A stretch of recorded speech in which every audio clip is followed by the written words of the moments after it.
ಮಂಡಲದ ಕಾರ್ಯಗಳೆಲ್ಲ ತಾಳಲಾರದೆ ಪಳನೆ ಈ ಪಡಗುದಿರಿದವ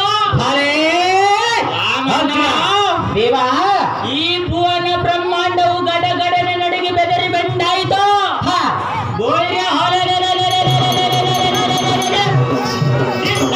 ವೀರನ ಮುಂದೆ ನಿಂತು ಭಯವಿಲ್ಲದೆ ಮಾತನಾಡಿಸುವ ಮಾನವ ನೀನು ದಾವಲೆ ಕಿಂಕರ. ಚೆನ್ನಾಗಿ ತಿಳಿಸು ನಿನ್ನ ನಾಮಾಂಕಿತದ ವಿಚಾರ. ಓ ದೇವರಾದ ಅಂದರೆ ನನ್ನ ಹೆಂಡತಿ ಬರುವ ಮುಂಚೆ ಮನೆಯು ಖಾಲಿ ಇತ್ತು, ಮನಸ್ಸು ಖಾಲಿ ಇತ್ತು. ನನ್ನ ಹೆಂಡತಿ ಬಂದ ಮೇಲೆ ಮನೆಯು ತುಂಬಿತ್ತು, ಮನಸ್ಸು ತುಂಬಿತ್ತು. ಆದ್ರೆ ನನ್ನ ಜೇಬು ಮಾತ್ರ ಖಾಲಿಯಾಗಿತ್ತು. ಆದ ಕಾರಣ ನಿಮ್ಮ ಮುಂದೆ ಸಾರಥಿಯಾಗಿದ್ದ ಬುದ್ಧಿ ಹೇಳಿಕೊಂಡು ಬರಬೇಕು ತಮ್ಮ ನಾಮಾಂಕಿತದ ಸುದ್ದಿ. ಎಲ್ಲ ಈ ಸಾರಥಿ ನಮ್ಮ ನಾಮಾಂಕಿತವೇನೆಂದು ಕೇಳುತ್ತೀಯ? ಹೌದು ದೇವ. ಹಾಗಾದರೆ ಹಿತವ ಚಿತ್ತವಿಟ್ಟು ಕೇಳೋ. ಸಾರಥಿ ಈ ತಾಂಡ ಇಲ್ಲ ಮಂಡ ಭೂಮಂಡಲಾಧಿಪತಿ ಅಂದಾಂತಕನಾದ ತುತ ರಾಷ್ಟ್ರ ಭೂಪತಿ ಹಸ್ತಿನಾವತಿಯು ಸ್ಪಷ್ಟದಿಂದ ಪಾಂಡವ ದುರ್ಯೋಧನಾದಿಗಳೆಂಬ ಇವ ವೀರರಿಗೆ ಗದಾ ವಿದ್ಯಾ ಧನುರ್ವಿದ್ಯೆಯನ್ನು ಕಲಿಸಿ ಎನ್ನಲ್ಲಿರುವ ಸಕಲ ವಿದ್ಯೆ ಮಮ್ಮನುಗಳಿಸಿ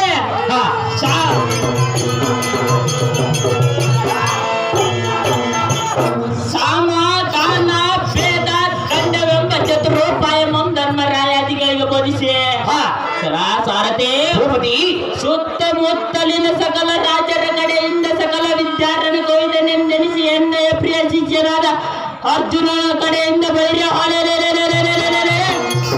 ಸಾಕಿದ ರೂಪದ ನಮ್ಮಿಡಿ ತರಿಸಿ ಎನ್ನ ಮಂಚದ ಕಾಲಿಗೆ ಕಟ್ಟಿಸಿ ದಿಟ್ಟ ವೀರಾದಿ ವೀರನೆಂದು ಬೆರೆತೆ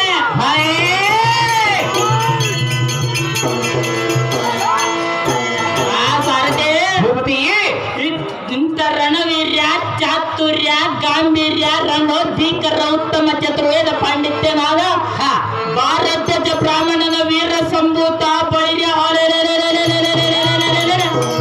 ದ್ರೋಣಾಚಾರ್ಯರಿಂದ ಅಡಿಗಡಿಗೆ ತರ ಮಾಡದೆ ಜಯ ಬೇರಿಯನ್ನು ಹೊಡಿಸುವಂತರಾಗಲೇ ಸಾರಥಿ ಎಂಬ ಜನ ಹೊಡಿಸಿ ಜಯ ಬೇಡ ಅಂದರ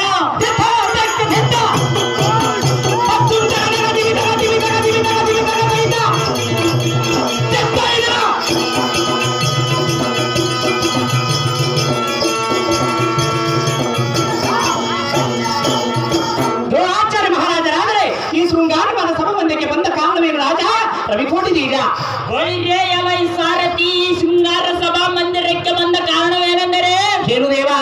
ಇಂದಿನ ದಿನ ಎಣ್ಣೆಯ ಪ್ರಿಯ ಶಿಷ್ಯನಾದ ಅರ್ಜುನನನ್ನು ಕರೆಯಿಸಿ ಅವನ ಬಿಲ್ಲು ವಿದ್ಯೆಯನ್ನು ಪರೀಕ್ಷಿಸುವುದಕ್ಕೋಸ್ಕರ ಬರೋಣವಾಯಿತು.